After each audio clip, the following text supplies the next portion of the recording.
Real TV viewers எல்லாருக்கும் காலை வணக்கம். டேக் ஓகே செக்மெண்ட்டை எடுத்து பார்த்தீங்க அப்படின்னா பேய் படங்கள் ரொம்ப குறைவாக தான் இருக்கும். அதுக்காக நான் பயந்தவன் அப்படின்னு காரணம் கிடையாது. பார்க்குற அளவுக்கு பயங்கரமான பேய் படங்கள் வரல அப்படின்றதான் உண்மையான விஷயம். எப்படி சமாளிக்கலாம் பாரு அப்படின்னு நீங்கள் சொல்லிடக்கூடாது பாருங்க. அதனால தான் இன்னைக்கு ஒரு பேய் படத்தை ரிவ்யூ பண்ண வந்திருக்கேன். என்ன பேய் படம் பார்க்கலாம் அப்படின்னு நாங்கள் யோசிச்சுட்டு இருந்தப்போ தான் என் ஃப்ரெண்டு சஜஸ்ட் பண்ணான் இந்த படத்தை. பார்த்தா அப்படியே பயங்கரமாக அள்ளு விட்டுரும் ஆ ஊ அப்படின்னாங்க.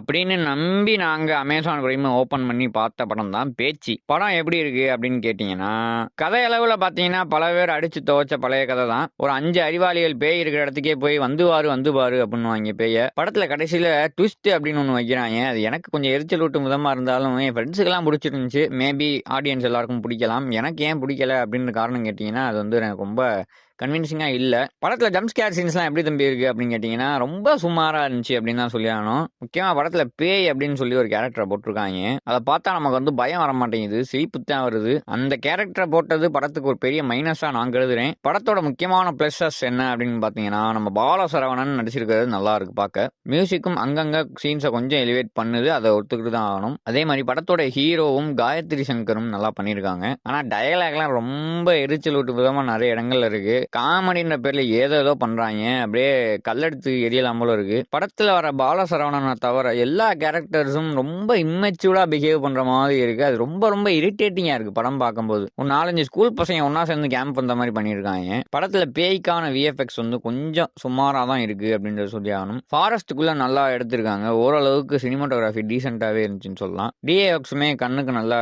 குளிர்ச்சியா தான் இருந்துச்சு. அந்த ஹில் ஸ்டேஷன்ல நம்மளே இருக்க மாதிரி ஒரு ஃபீலை கொண்டு வந்துட்டாங்க சினிமாட்டோகிராஃபியும் லைட்டிங் டீமும் சேர்ந்து. மற்றபடி படத்தில் பாராட்டி கூறும் அளவிற்கு ஒன்றும் இல்லை. பயமா இருந்துச்சா படம்னு கேட்டீங்கன்னா சுத்தமா பயமா இல்லை. படத்தை நீங்க டைம் ஒதுக்கி ஒரு தடவை பார்க்கலாமா அப்படின்னு கேட்டீங்கன்னா கண்டிப்பா பார்க்கலாம். படத்தோட டியூரேஷன் ரொம்ப ரொம்ப பெரிய பிளஸா நான் கருதுறேன். ஏன்னா டக்குன்னு முடிஞ்ச மாதிரி இருந்தது. நீங்க இந்த படத்தை பார்த்துட்டீங்க அப்படின்னா கமெண்ட்ல சொல்லுங்க. இல்ல நான் இனிமே தான் பார்க்க போறேன் அப்படின்னீங்கன்னா பார்த்துட்டு எப்படி இருக்கு அப்படின்றத கமெண்ட்ல சொல்லலாம். இந்த வீடியோ லைக் பண்ணிட்டு ஷேர் பண்ணிட்டு நம்ம சேனலுக்கு சப்ஸ்கிரைப் பண்ணிட்டு அப்படியே இந்த பெல் பட்டனையும் கிளிக் பண்ணிருங்க. அடுத்த வெள்ளிக்கிழமை ஆறாரத்துடன் சந்திப்போம். அது வரைக்கும் டாடா பை பை.